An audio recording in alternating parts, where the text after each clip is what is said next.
قرآن و حدیث سے بڑھ کر نہیں ہے، یہ آپ نے تربیت فرمائی. مزید بھی کچھ آپ کے حوالے سے اس موضوع پر کچھ کہیں گے؟ شروع میں جس طرح میں نے عرض کیا کہ لوگارتھم پر آپ نے جو ہے وہ کتاب لکھی آپ نے. اس کے علاوہ بھی جس طرح ایف پورٹا نے جو دعویٰ کیا تھا اس کا آپ نے رد بیان کیا. ماں کے پیٹ میں کیا ہے اس کے حوالے سے آپ کی کتاب ملتی ہے جو اس وقت تحقیقات ہو رہی تھی. اس کے علاوہ زمین ساکن ہے، اس کے حوالے سے اعلیٰ حضرت رحمۃ اللہ تعالیٰ علیہ نے پوری امت کی رہنمائی فرمائی. ایسی کئی اعلیٰ حضرت رحمۃ اللہ تعالیٰ نے باطل جو معاملات تھے، جو اس وقت سائنس کی تحقیقات کے اندر لوگ بہہ رہے تھے اور مسلم بھی جو ہے وہ ان کے گن گا رہے تھے یا ان کی باتیں کر رہے تھے، اعلیٰ حضرت رحمۃ اللہ تعالیٰ نے اسلام کے کتابیں ہیں نا سائنس تو آپ نے کہا اسلام کی تعلیمات، آپ نے جو فرمایا کہ اسلام کی تعلیمات کیا ہیں، وہ تحریرات آپ نے لکھی اور امت کی رہنمائی فرمائی. اس کے ساتھ میں یہ عرض کروں گا کہ خاص طور پر جو 3 خصوصیات اعلیٰ حضرت کے اندر جو واضح ملتی ہیں، ایک تو اتباع دین، اس میں کسی کا لحاظ نہیں رکھتے تھے امام اہل سنت. پھر عشق رسول، اس کے متعلق تو ہمارا کوئی سلسلہ کمپلیٹ غالباً ہوتا ہی نہیں الحمدللہ.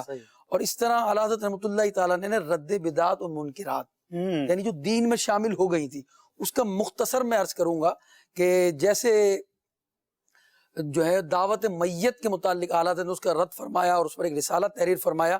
سویم کی جو فاتحہ ہوتی ہے، غریب لوگ ایک تو ویسے ہی جس کے گھر میت ہے وہ پریشان ہے، غم زدہ ہے، پھر وہ قرض لیتا ہے اور اس کو 10 دیگیں چڑھانی ہے، سویم پر اس نے کھلانا ہے لوگوں کو، گویا دعوت کسی صورت ہوتی ہے. وہاں رہنمائی فرمائی کہ یہ دعوت میت خوشی کا موقع نہیں ہے، یہاں آپ ایسا کام نہ کریں، منع فرمایا اور اس کی آپ نے لوگوں کو رہنمائی دی. اس کے ساتھ ساتھ جو ہے سوئم کے حوالے سے جو چنے ہوتے ہیں ان کے متعلق بھی تربیت دی. اور پھر جو لوگ انتظار میں رہتے ہیں اس طرح کی دعوتوں کے، ان کے متعلق فرمایا کہ وہ ایسا کھانے والے اپنے دل کو کالا کر رہے ہیں. اسی طرح اعلیٰ حضرت رحمۃ اللہ تعالیٰ نے ان کا بھی رد فرمایا کہ جو لوگ شریعت اور طریقت کو الگ الگ کہتے ہیں، بعض لوگ کہتے ہیں نا بھائی ہم تو صوفی ہیں، تم مولوی ہو جناب، تم پر ہی عمل کرنا ضروری ہے، ہم پر نہیں ہے جناب. ہم نماز کا اگر اسے کہا جاتا ہے ایسے جاہل صوفیوں کو تو وہ کہتے ہیں بھائی ہم نے مکے اور مدینے میں نماز پڑھ لی ہے. اور ان کے جاہل مریدین کہتے ہیں کہ جناب حضرت تو جو ہے وہ ظہر مکے میں پڑھتے ہیں اور عصر ان کی مدینے میں ہوتی ہے. ان کا رد فرمایا اور فرمایا شریعت اصل ہے اور طریقت اس کی فرع، شریعت منبع ہے اور طریقت اس سے نکلا ہوا دریا. طریقت کی جدائی شریعت سے محال اور دشوار ہے اور شریعت ہی پر طریقت کا دار و مدار ہے. تو ایسے جاہل صوفیوں کا آپ نے رد فرمایا سے چشمہ جدا ہوگا تو سوکھ جائے گا وہ. اسی طرح جو ہے عشرہ محرم کے اندر کئی خرافات تھی، اعلیٰ حضرت نے اس کا رد فرمایا. تعزیہ داری بہت عام ہو چکی تھی اور تعزیہ داری کا آپ نے رد فرمایا یہ کچھ نہیں ہے. اسی طرح درختوں کے اوپر جو ہے وہ شہیدوں کی سواریاں آنا، اس کا اعلیٰ حضرت نے رد فرمایا. اس طرح ایک خاص اعلیٰ حضرت رحمۃ اللہ تعالیٰ نے کتاب تحریر فرمائی سجدہ تعظیمی کے رد میں. جی اور اس میں بہت ساری باتیں آپ نے بیان فرمائی کہ سجدہ تعظیمی حرام ہے اس امت میں، پچھلی امتوں میں جائز تھا. اور وہاں یہ بھی وضاحت فرمائی کہ سجدہ تعظیمی کفر نہیں ہے پچھلی امتوں میں، کیونکہ جو اللہ کو سجدہ کیا جاتا ہے، جو اللہ کے لیے سجدہ ہے، وہ کسی طور پر کسی دور میں بھی جائز تھا ہی نہیں، کسی کے لیے جائز نہیں تھا. سجدہ تعظیم یوسف علیہ السلام کی امت میں جو ہے ان کی امت ان کو بھائیوں نے سجدہ کیا ان کو، تو اس پر آپ نے پوری تحریر جو ہے وہ بالکل وہ کتاب لکھی آپ نے. اسی طرح آپ نے جو ہے اجرت پر قبر کے اوپر جو قرآن پڑھایا جاتا ہے اس کا آپ نے رد فرمایا کہ اس طرح کرنا جائز نہیں ہے. نعت خوانوں پر جو نعت خوانی کے لیے جو اجرت لی جاتی ہے اس کی جو ساری صورتیں بیان فرمائی اور اس کا آپ نے رد فرمایا. بعض لوگوں کو بڑی حیرت ہو رہی ہوگی کہ جناب یہ اعلیٰ حضرت نے رد کیا. بالکل جو اعلیٰ حضرت کا آیا تھا ماہی بدعت حامی سنت ماہی بدعت، وہ بدعتوں کو رد کرنے والے تھے اور سنت کو رائج کرنے والے تھے. اور انہوں نے ان بدعات کو آپ نے جو ہے وہ دور کیا اور اس کے متعلق فتاوی دیا، اس امت کو بتایا اس وقت کہ جو ہے جو یہ کر رہے ہو آپ، قبر پر جو خرافاتیں ہوتی تھیں اس کے متعلق بتایا. اسی طرح جو ہے عورتوں کا مزار پر جانا، اس کے رد میں اعلیٰ حضرت رحمۃ اللہ تعالیٰ نے کتاب لکھی. اسی طرح جو پیر سے پردہ نہیں کرتی عورتیں اس پر اعلیٰ حضرت رحمۃ اللہ تعالیٰ نے بیان فرمایا. بہت ساری باتیں ہیں. اس طرح جو ہے وہ داستان امیر حمزہ لکھی گئی معاذ اللہ عمر و عیار کی 10 بیویوں کی کہانی. یہ جو یہاں امیر حمزہ رضی اللہ تعالیٰ عنہ کے متعلق بہت ساری خرافات اس میں لکھی گئی ہیں. تو وہ کتاب کو پڑھنے کے متعلق اس کا رد بلیغ فرمایا آپ نے. تو اعلیٰ حضرت نے بدعات کا رد کیا اپنی کتابوں میں جو آج موجود ہے، چاہے وہ ہم اگر محرم کے حوالے سے اس میں تعزیہ داری کے حوالے سے دیکھیں، اسی طرح ہم سوئم کی جو دعوت ہوتی ہے اس کے حوالے سے اگر ہم یہاں پر یہ بھی ناظرین کو بتانا چاہیے کہ سوئم میں جو فاتحہ وغیرہ ہوتا ہے، جو قرآن پڑھا جاتا ہے، اس پہ کوئی حرج نہیں. اور اگر کھانا بھی کرتے ہیں تو غربا، فقراء اور مستحقین کو کھلاتے ہیں تو بالکل کھلائیے، لیکن عمرہ کے لیے، رؤسا کے لیے یہ بطور دعوت نہ ہو، یہ پھر ایک نیاز کے طور پر، غربا فقراء کی خیر خواہی کے طور پر ہو، اور عام لوگ فقراء اس میں رؤسا پیسے والے لوگ نہ کھائیں، یہ جو صاحب حیثیت نہ کھائیں، کیونکہ بعض لوگ کہیں یہ نہ غلط فہمی کا شکار سویم کا رد کر رہے ہیں، معذرت سویم ہو، چہلم ہو، یہ سارے چیزیں ایصال ثواب میں جائز ہے. اعلیٰ حضرت رحمۃ اللہ تعالی علیہ مجدد تھے، اور مجدد کو یوں سمجھ لیجیے دین اسلام ایک باغ ہے، اور اس میں مختلف جو ہیں وہ درخت ہیں، پودے ہیں. جیسے ایک باغبان جو ہوتا ہے وہ اپنے پودوں کی حفاظت کرتا ہے، اس کی کاٹ چھانٹ کرتا ہے، کیڑے مکوڑوں سے بچاتا ہے، اسے کھاد دیتا ہے، پانی دیتا ہے. تو ایک آسان الفاظ میں سمجھنے کے لیے مجدد کی بھی یہ ذمہ داری ہوتی ہے کہ دین اسلام میں، کیونکہ حدیث پاک میں آیا کہ ہر صدی کے سرے پہ مجدد آتا رہے گا، اور آتے رہے ہیں 14 صدیوں میں مجدد.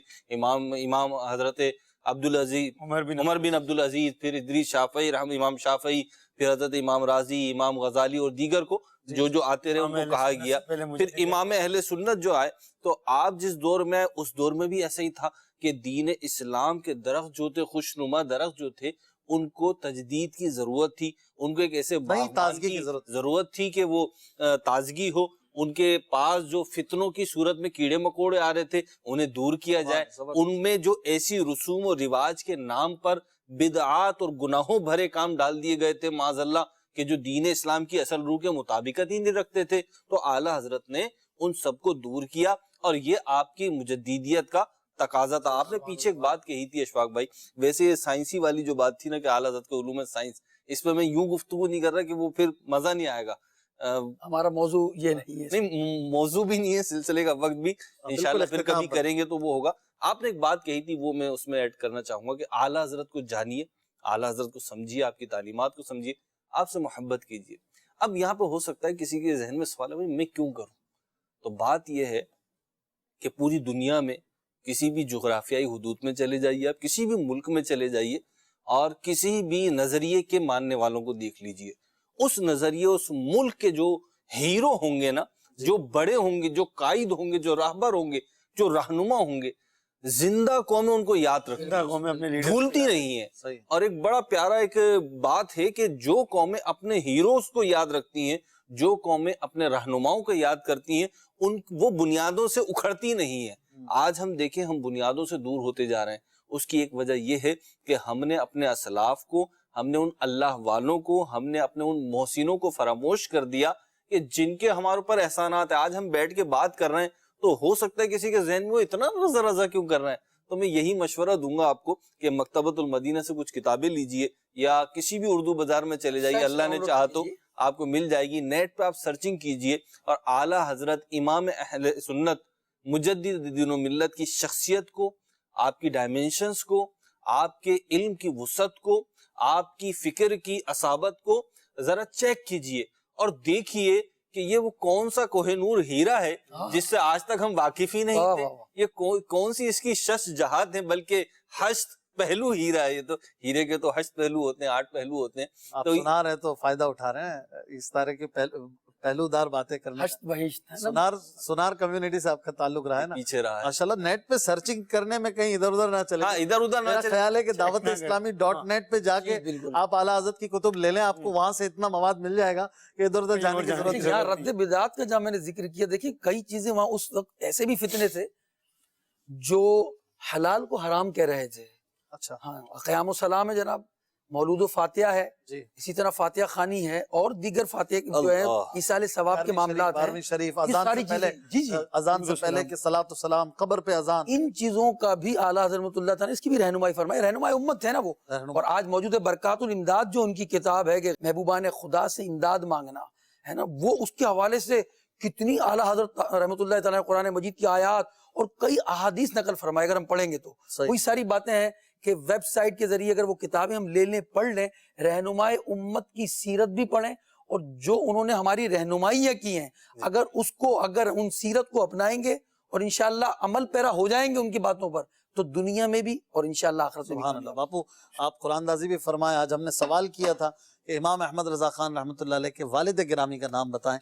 والد گرامی کا نام ہے مولانا مفتی نقی علی خان رحمۃ اللہ علیہ. درست جواب دینے والوں کے 12 نام ہم نے سلیکٹ کیے ہیں قرآن دازی کر کے, اور ان میں سے ایک کے لیے انشاءاللہ گھر تک ان کا چھوٹا سا تحفہ پیش کرنے کی ہم کوشش کریں گے.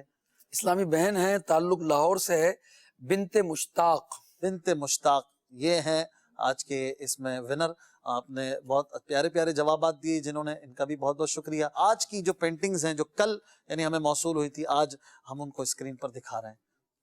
ان میں سے کسی ایک کو پھر فائنل بھی کہیں گے کہ یہ سب سے بہترین ہے جو ہماری مجلس سلیکٹ کرے گی. دکھا دیجئے ماشاءاللہ. اپنا نام اور اپنے شہر کا نام ضرور لکھا کریں.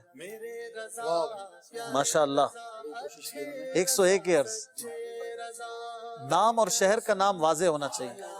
یہ ماشاءاللہ ہند سے بھی آ رہے ہیں.